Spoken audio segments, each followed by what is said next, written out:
Bismillahirrahmanirrahim. Assalamualaikum warahmatullahi wabarakatuh. Alhamdulillahi rabbil alamin, wal aqibatu lil muttaqin, wala udwana illa 'alal zalimin. Ashhadu an la ilaha illallah wahdahu la syarikalah, wa ashhadu anna Muhammadan 'abduhu wa rasuluhu la nabiyya ba'dah. Allahumma salli wa sallim ala sayyidina Muhammadin wa ala alihi wa ashabihi wa qarabatihi ajma'in wa ba'du. Bapak-bapak, ibu-ibu, saudara-saudara sekalian yang dirahmati Allah Subhanahu wa taala. Seyogyanya pagi ini yang akan menyampaikan tausiah adalah Bapak Dr. Azmi Ismail, tapi sampai sekarang belum kelihatan. Untuk sementara ya saya isi aja dah, kalau gitu ya. Biasa UCR, URC apa UCR? URC. Bapak, ibu-ibu sekalian yang dirahmati Allah Subhanahu wa taala. Biasanya sih beliau ngasih tahu ke saya, ini tumben saya lihat di WA juga nggak ada ini pemberitahuan. Baik, bapak-bapak, ibu-ibu, saudara-saudara sekalian dirahmati Allah SWT. Ini alhamdulillah kita di pagi hari ini di saat suasana libur kita masih diberikan oleh Allah kemampuan untuk bisa menjalankan sholat subuh berjamaah di Masjid Jabal Ar-Rahmah. Tentunya ini suatu nikmat yang sangat luar biasa yang diberikan Allah kepada kita. Ya, belum banyak semuanya ya, kalau seandainya hadir semuanya ini luar biasa. Ya minimal kepala rumah tangga aja udah lumayan ini. Kalau jumlah kakak di RW 21 ada berapa itu Pak ya? 500, luar biasa. Ini belum, mungkin seperempatnya udah ada kali ya? Belum. Seperempatnya belum ya. Aduh, kalau semuanya hadir luar biasa.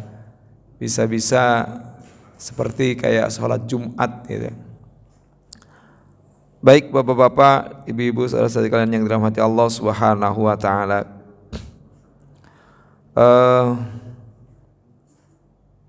Di dalam Al-Quran itu banyak sekali ya Allah Subhanahu wa ta'ala menyebutkan balasan-balasan atau semacam pahala atau semacam reward lah dari Allah Subhanahu wa ta'ala bagi orang-orang yang senantiasa menjalankan ibadah dengan sebaik-baiknya, tekun, taat, menjalankan perintah Allah dan menjauhi larangannya.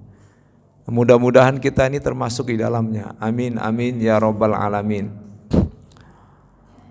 Allah Subhanahu wa ta'ala dalam surat Adz-Dzariyat ya. Di dalam surat Adz-Dzariyat Allah Subhanahu wa ta'ala itu menggambarkan bagaimana orang yang bertakwa itu mereka dimasukkan ke dalam surganya Allah Subhanahu wa ta'ala. Disebutkannya innal muttaqina fi jannati wa uyun ya. Sesungguhnya orang-orang yang bertakwa itu kelak nanti ya, akan berada di dalam surga. Di surga ya, di antara taman-taman yang begitu rindang ya, taman-taman yang begitu banyak, dan juga di antara air-air yang mengalir. Nah, itu salah satunya ya, salah satu daripada balasan yang diberikan oleh Allah kepada orang-orang yang bertakwa. Terus disebutkan akhidina ma atahum rabbuhum. Dan mereka sambil ya, mengambil apa saja yang diberikan oleh Allah Subhanahu wa taala kepada mereka. Innahum kanu qabla dzalika muhsinin. Sesungguhnya mereka dahulu ketika berada di dunia sebelum masuk surga adalah orang-orang yang muhsin. Muhsin itu kalau dalam bahasa Arab itu kata benda subjek, kata benda pelaku. Artinya bahwa ya, orang yang bertakwa sekaligus dia juga orang yang muhsin. Muhsin di sini adalah orang yang yang amalnya ya, yang ibadahnya tidak biasa-biasa saja, melainkan di atas daripada kebiasaan orang-orang yang lain. Artinya muhsinin di sini ya dia sudah menjadi sebuah karakter di dalamnya, bahwa ya disebutkan itu orang-orang yang muhsin ya, ihsan, nah, lagi-lagi ihsan sebutin ihsan ya. Ihsan itu adalah ya melakukan suatu perbuatan amal atau perintah Allah dan menjauhi larangannya di atas standar yang bukan biasa-biasa saja. Mengenai ayat surat Adz-Dzariyat ayat sekitar 16 ya, si ayat 16 kalau nggak salah itu ayat 15 ya. Ada kata-kata akhidina ma atahum rabbuhum. Akhidina, mereka mengambil, atau sambil mereka mengambil apa-apa yang diberikan oleh Allah. Nah itu para ulama berbeda pendapat ketika menafsirkan ini. Ya, ketika menafsirkan ini para ulama berbeda pendapat. Ada yang kemudian menafsirkan yang dimaksud dengan akhidina ma atahum rabbuhum itu adalah mereka tidak menunggu, mereka tidak disuruh, mereka tidak menunggu untuk diminta, tapi mereka menjemput bola. Artinya apa yang diperintahkan oleh Allah langsung dia lakukan, baik itu yang wajibkah maupun yang sunnah. Jadi dia langsung lakukan. Nah, ketika waktu di dunia itu yang disebut dengan muhsinin, orang yang melakukan kebaikan di atas standar. Itu yang disebut dengan muhsinin, dan itu menjadi sebuah kebiasaan yang dia lakukan. Jadi sudah otomatis, tidak perlu disuruh, tidak perlu diminta, ya, dan tentunya langsung otomatis dia lakukan. Itu yang disebut dengan akhidina ma atahum rabbuhum. Sebagaimana yang di dalam satu sabda Rasulullah kalau nggak salah, ya, disebutkan wa ma atakumullah fakhuduhu wa ma nahakumullah fantahu wa ma nahakum anhu fantahu. Ya, apa yang diperintahkan oleh Allah, yang didatangkan oleh Allah, apa saja ya, baik juga diperintahkan oleh Rasulullah SAW, ia segera mengambil, ia segera menjemputnya, ia segera lakukan tanpa basa-basi, tanpa mengeluh, yang langsung dia lakukan. Bahwa ini adalah kewajiban dari Allah yang telah diperintahkan Allah kepada saya. Bahwa ini adalah ya kalau dibilang mungkin bisa tagihan. Ya, kalau yang wajib-wajib itu kan tagihan, ibaratnya ya emang kewajiban kita harus melakukan itu semuanya. Ya, akhidina. Jadi amalan-amalan yang fardu itu udah otomatis dia memang itu tugas saya, kewajiban saya ketika ada di dunia ini. Di dalam Al-Quran kan dikatakan wa ma khalaqtul jinna wal insa illa liya'budun. Sesungguhnya kita hidup di dunia ini ya bukan untuk yang lain-lainnya, Ya, bukan untuk misalnya kita melakukan hal-hal yang bersifat duniawi yang lainnya. Hakikat ketika kita diciptakan oleh Allah sama dengan apa yang diciptakan Allah terhadap jin, bahwa mereka diciptakan untuk ibadah. Mereka diciptakan untuk apa? Menyembah Allah Subhanahu wa ta'ala. Tapi lagi-lagi, kalau seandainya manusia ya tidak menyembah Allah, itu pun bagi Allah juga tidak merugi dan tidak akan kurang kehebatannya dan tidak akan menurun kewibawaannya, kemahabesarannya, ya, kemahakukuasaannya. Bagi Allah menjadikan orang di seluruh dunia ini menjadi orang baik, itu hal yang sangat mudah. Tapi itu yang tidak dikehendaki Allah. Tapi inilah merupakan bagian dari skenario Allah Subhanahu wa ta'ala. Ya, kita sedang menjalani itu di dunia ini. Maka akhidina ma atahum rabbuhum, mereka ya menjemput bola untuk melakukan amalan-amalan yang fardu maupun amalan-amalan yang sunnah. Nah, di surat Ad-Dzariyat kemudian dilanjutkan dengan kata-kata selanjutnya, kanu qalilam minal laili ma yahjaun. Mereka yahjaun itu artinya tidur.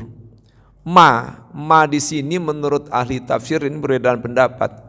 Ada yang mengatakan bahwa ma di sini adalah ma nafi, yang artinya tidak. Mereka tidak sama sekali tidur kecuali hanya untuk sholat. Artinya apa? Seluruh malamnya digunakan untuk qiyamul lail, untuk berdiri menegakkan qiyamul lail. Ya, mereka lebih mementingkan bangunnya ketimbang meletakkan perutnya, meletakkan ini yang di sini apa ini? Lambungnya, perutnya lambungnya gitu, untuk diletakkan dalam keadaan santai tidur gitu. Tapi dia gunakan untuk bangun qiyamul lail. Tapi ada juga yang memaknai ma di sini mazaidah, ma tambahan saja, artinya tidak ada makna apa-apa gitu. Artinya apa? Bahwa mereka dari malam yang Allah berikan kepada mereka gunakan kadangkala minimal sedikit malam itu untuk bertahajud qiyamul lail. Tidak ada malam ya, baik dia gunakan di waktu 2/3 malamnya, atau di waktu 1/2 malamnya, atau di waktu 1/3 malamnya. Dia gunakan untuk bangun. Ya. Inilah yang dilakukan oleh sahabat-sahabat kala itu.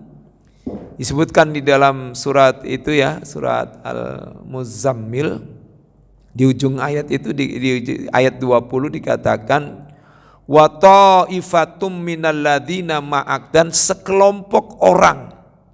Artinya sekelompok sahabat pada saat itu pada ikut bareng di belakang Rasulullah untuk melakukan sholat tahajud. Ada yang memaknai wa ta'ifatum minal ladzina ma'ak, sekelompok para sahabat Nabi yang ikut makmum di belakang Nabi Muhammad SAW. Karena pada awalnya ya, sholat tahajud atau qiyamul lail ini dianggap wajib. Ya, karena perintah apapun yang ada dalam Al-Quran maupun dalam Al-Hadis, nah itu dia lakukan, mereka lakukan. Sehingga para sahabat itu berbondong-bondong di belakang Rasulullah, melihat Rasulullah sholat tahajud sendirian, dia langsung ikut di belakangnya. Nah, di sini ayat ini yang di surat Al-Muzammil itu sangat berbeda, unik sekali gitu ya. Di dalam pada saat ketika Allah menyebutkan inna rabbaka ya'lamu annaka taqumu adna min thulutsayil laili wa nisfahu wa thulutsahu wa ta'ifatum minal ladzina ma'ak. Nah, Allah kemudian di situ menjelaskan wallahu yuqaddirul laila wan nahar. Allah yang menentukan kadar malam dan siang. Wallahu yuqaddirul laila wan nahar. Ya, Allah artinya sesungguhnya yang mengatur, yang menentukan ya perubahan malamnya, ya malam dan siang itu berapa jam, waktunya, lamanya dan semuanya, sehingga berbeda-beda di mana-mana, bahkan di kutub utara aja. Nah, itu di jam 2 siang aja masih ada matahari. Nah, itu berbeda. Jadi Allah yang mengatur itu semuanya.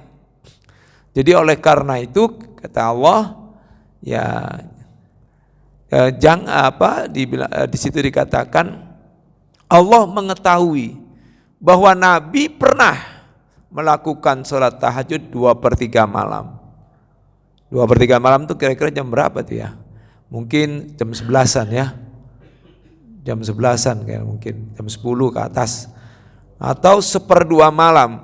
1/2 malam itu jam berapa? Jam 12 jam 1 sampai ke sana ya, malam itu pertengahan. Atau 1/3 malam. 1/3 malam berarti di ujung akhir ya. Antara jam sekitar 3 ya sampai menjelang subuh gitu. Dia lakukan itu salat. Artinya apa? Bahwa Allah mengetahui bahwa Nabi Muhammad itu kadang melakukan sholat qiyamul lail 2/3 malam, 1/2 malam, dan juga 1/3 malam.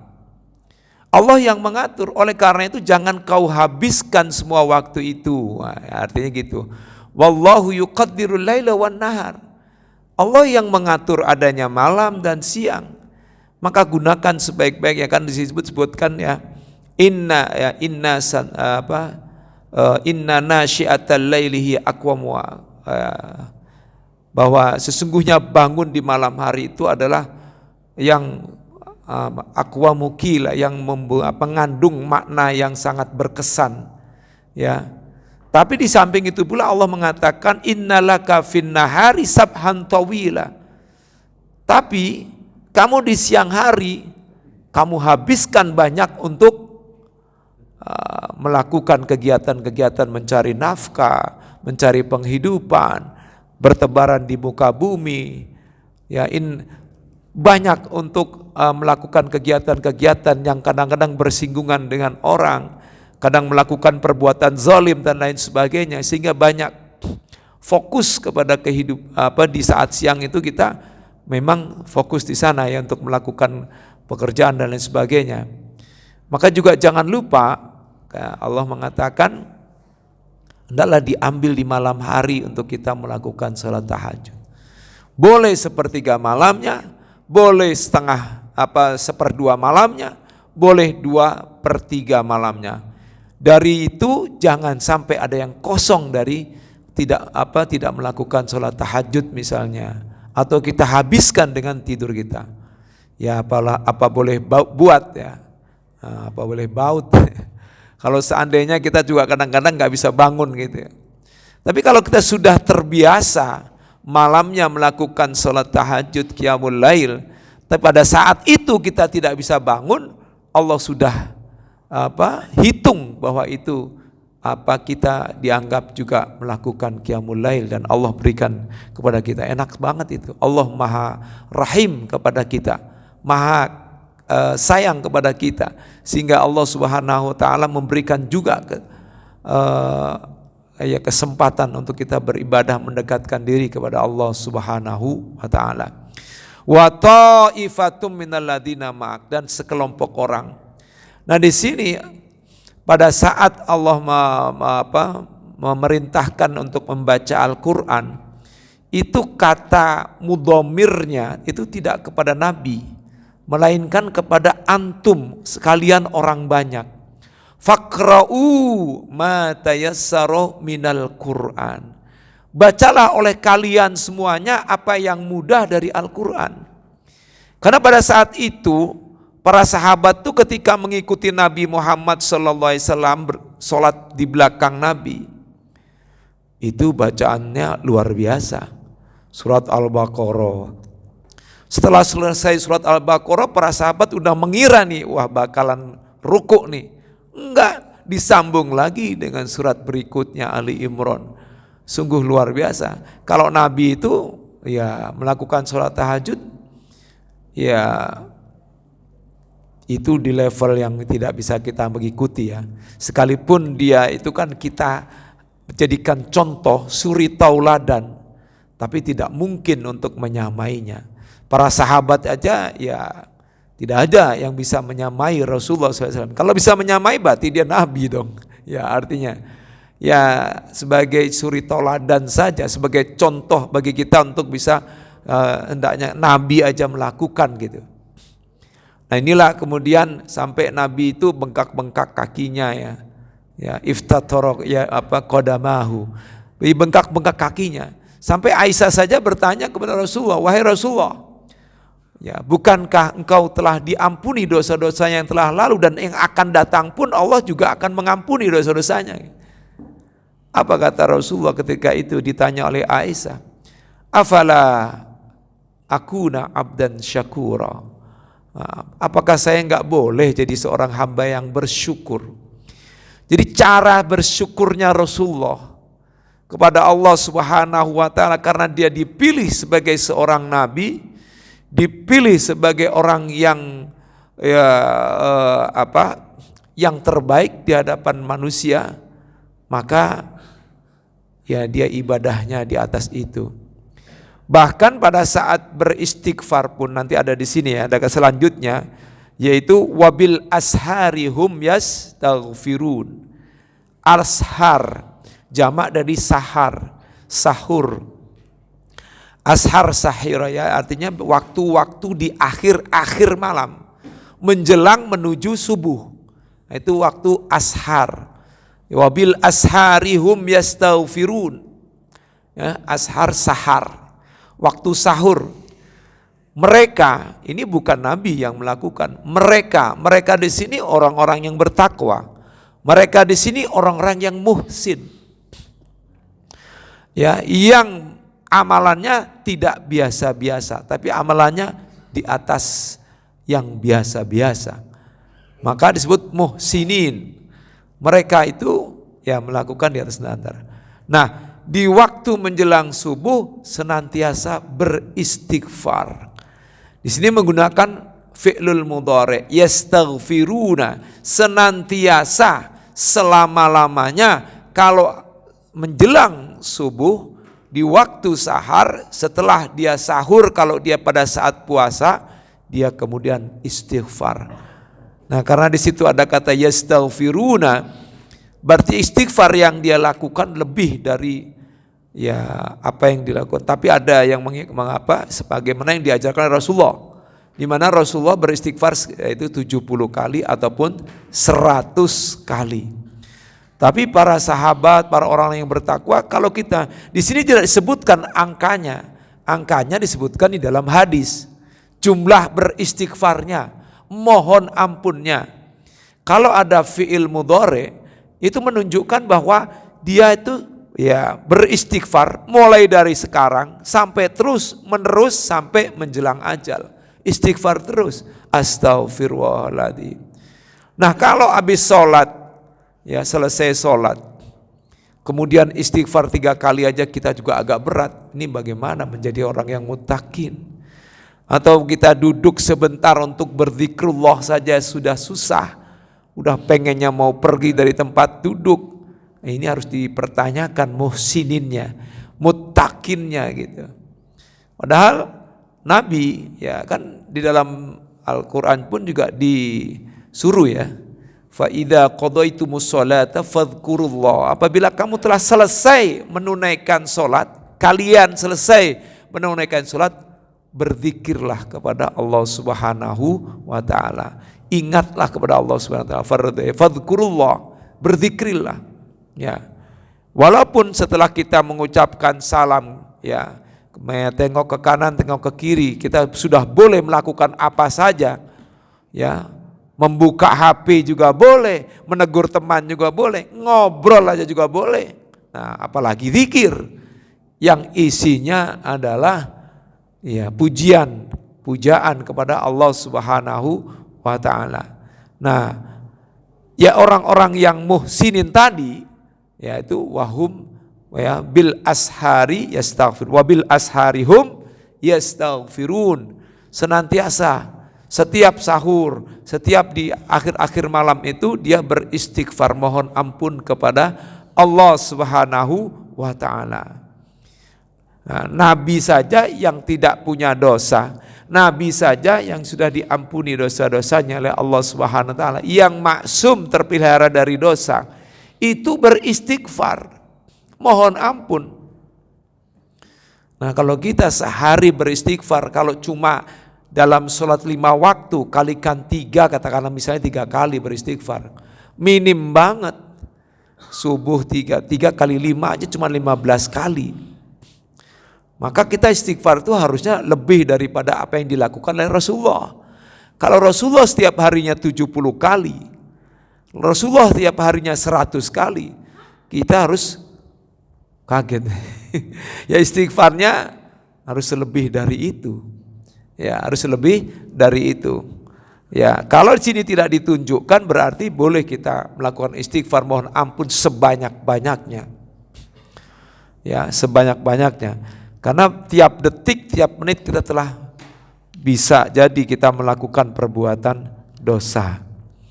Nah, selanjutnya wa fi amwalihim haqqul lis-sa'ili wal mahrum. Nah, dan di dalam harta mereka itu ada hak. Bayangkan ini hakun. Hakun itu kalau kita pahami hak. Ya, antara hak dan kewajiban. Hak itu kan ya sesuatu yang ya bagian darinya yang harus diminta gitu kan. Hak. Bisa juga hakun itu artinya kebenaran, sungguh. Di dalam hartanya, sungguh di dalam harta mereka itu ada satu hak kebenaran harta yang dia sisihkan, sungguh-sungguh dia sisihkan. Hakun bisa juga artinya sungguh-sungguh dia sisihkan, dia pilah, ya tidak perlu diminta, tidak perlu ditanya, dia sudah sisihkan itu. Oh, ini haknya orang yang as-sa'il, yang minta-minta. Ternyata kondisi kedudukan orang yang minta-minta disebutkan dalam Al-Quran. Ada. As-sa'il. Itu juga menggunakan kata benda subjek, kata benda perilaku, pelaku. Artinya ada loh orang yang punya posisi sebagai peminta-minta. Boleh jadi as-sa'il itu dari kalangan keluarga kita, mungkin adik kita, mungkin kakak kita, mungkin kerabat kita, mungkin tetangga kita, mungkin juga orang lain. Ada juga kalanya itu juga orang-orang yang memang jelas-jelas minta hak. Ya, kalau seandainya misalnya, ya di dalam Al-Quran juga di surat surat Ad-Duha ya, fa'ammas sa'ila fala tanhar. Adapun dengan orang minta-minta, janganlah kalian menghardiknya. Ya, menghardiknya. Ada orang minta-minta datang. Ya, orang minta-minta itu kan macam-macam. Boleh jadi misalnya, Assalamualaikum, Pak RT yang datang. Boleh jadi misalnya, Assalamualaikum. Nah, pengemis berarti itu peminta-minta itu ya. Nanti boleh jadi siapa aja.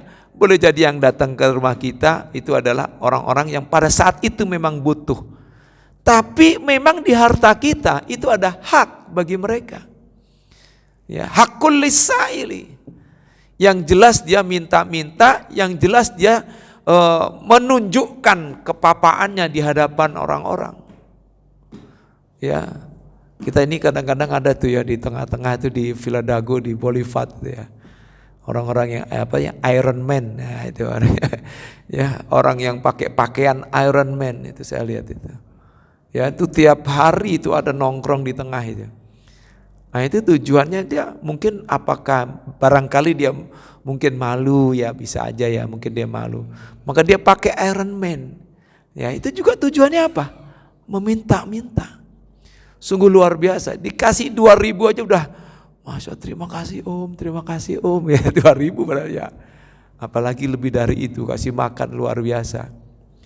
Dan kita tidak perlu melihat apakah dia orang muslimkah, apakah dia orang non-muslimkah, apakah dia orang yang rajin sholat, apakah dia orang yang tukang minum dan sebagainya. Kita nggak melihat gitu, nggak perlu, karena Allah tidak menunjukkan bahwa as-sa'il ya dikhususkan misalnya as-sa'ilul muslimin, enggak.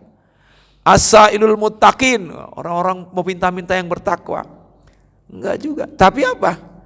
Ya kita nggak tahu.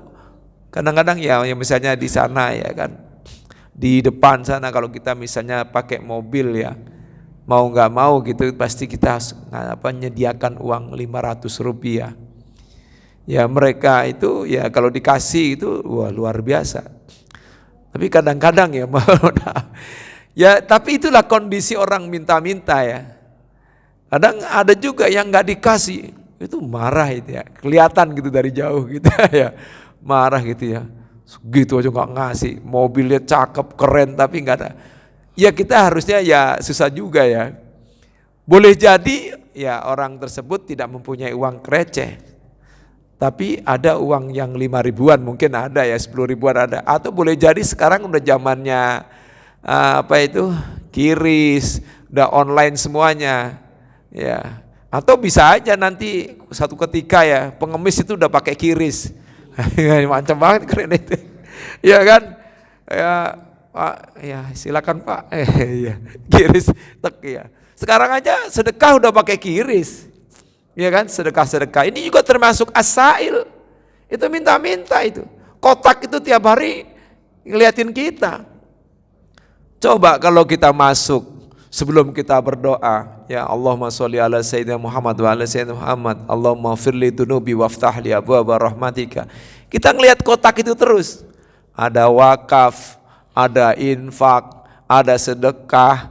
Ya, pasti kita ada rasa yang tadi nggak ngasih ya. Apalagi di saat subuh seperti ini kan ada sedekah subuh. Nah itu luar biasa. Sedekah subuh itu bisa ya menggugah keberkahan hidup kita, keberkahan dalam keluarga kita, keberkahan dalam harta kita yang kita miliki, keberkahan kita dihindarkan dari segala macam ya hal ya yang ya artinya dapat keberkahan. Walaupun kita tidak menuntut untuk kita dapatkan keberkahan, tapi ketika kita ikhlas memberikan berapapun insya Allah ya. Nah inilah wa fi amwalihim hakun lis-sa'ili wal mahrum. Nah, al-mahrum itu ya kalau mahrum dari kata haroma ya, yang suci. Ya, mahrum itu orang yang disucikan. Bisa juga gitu kan, Masjidil Haram itu kan Masjidil Haram kan gitu. Haram itu artinya yang diharamkan berbuat keburukan, yang diharamkan untuk melakukan perbuatan yang tidak dikehendaki oleh Allah, artinya makanya suci, ya suci dari perkataan yang tidak baik dan lain sebagainya. Ya termasuk al-mahrum, ada orang yang dia kekurangan, dia kepapaan, dia kesulitan harta, finansial, nggak punya pekerjaan, tapi dia menjaga itu. Itu pun juga harus diperhatikan. Tapi Allah sebutkan as-sa'il dulu ketimbang dengan mahrum. Ini mengapa? Karena Allah ingin ya memuliakan yang disebut dengan mahrum. Namanya juga mahrum, dia nggak mau menunjukkan diri, tapi sesungguhnya dia serba kekurangan. Di sini perlu kita harus mensurvei. Ada nggak sih orang yang di sekitar Masjid Jabal Ar-Rahmah ini yang tinggal di Villa Dago, ya, tetapi kekurangan. Nah ini juga perlu juga nih. Ini ada dana juga yang ya kalau kita lihat dana saldo luar biasa ya, mestinya ada terus. Harusnya sih kalau kayak seperti kan udah pernah ini ya survei ke Masjid Jogokarian ya. Nah itu mereka itu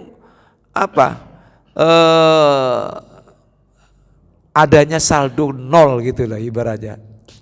Ya, artinya benar-benar diberikan gini, bahkan diberikan ke jamaah yang ada di sekitar situ. Itu luar biasa. Ya, itu kalau nggak salah ceritanya kan ada orang yang kekurangan uang kalau nggak salah ya. Maksudnya butuh uang, ingin meminjam gitu untuk apa gitu. Kemudian oleh ketua DKM-nya, lah itu kan ada duit itu, kasih aja. Nah, betul juga, kasih itu jangan mengendap. Bagus juga satu sisi ya. Artinya betul-betul ya langsung disalurkanlah kepada yang berhak begitu. Nah ini boleh juga nih kalau seandainya ya bagian misalnya ya apa yang mengurusi masalah dana ya itu bisa mengamati orang-orang yang di sekitar Masjid Jabal Ar-Rahmah. Barangkali ada ya tetangga kita, teman kita yang mungkin kekurangan, yang mungkin kesulitan. Tapi dia menjaga iffah, jadi memelihara dirinya, dia tidak mau menampakkan, dia tidak mau ingin menjadi as-sa'il, yang jelas-jelas as-sa'il, ya. Tapi kita bisa melihat gitu. Nah ini perlu ada survei ya, lalu kita bantu, itu luar biasa.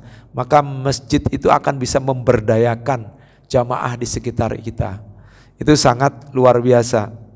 Nah disinilah dua-duanya disebutkan dalam Al-Quran, as-sa'il wal mahrum. Nah, ini dua-duanya juga mempunyai kedudukan. Ya, jangan sampai suatu ketika nanti kita ada saatnya kita mau cari orang untuk kita berikan sesuatu aja susah. Nah itu ya udah orang udah pada kaya semuanya, udah nggak mau untuk menerima. Ya itu suatu saat bisa terjadi itu. Baik, selanjutnya wa fil ardi ayatul lil mukinin, dan di bumi ini ya ini disebut dengan tadabbur alam. Orang-orang muhsinin, orang yang bertakwa, dia tidak hanya melakukan amanah ibadah yang mahdoh saja, yang resmi saja, tapi dia juga melakukan tadabbur alam di muka bumi ini untuk menemukan apa? Bahwa adanya kebesaran Allah, adanya kekuasaan Allah di bumi ini. Ya, dengan melihat bumi saja, itu orang yang muhsin, orang yang bertakwa, otomatis sudah merasa takut, merasa tambah dekat dengan Allah Subhanahu wa Ta'ala. Baru berjalan di muka bumi, itu luar biasa. Ya, kita aja lihat ya, ada satu tayangan ya, bahwa bumi ini berputar luar biasa cepatnya. Kalau dilihat dari luar angkasa, berputar yang luar biasa. Tapi kenapa nggak tumpah tuh laut? Kenapa kita itu nggak terpental jauh ke atas sana?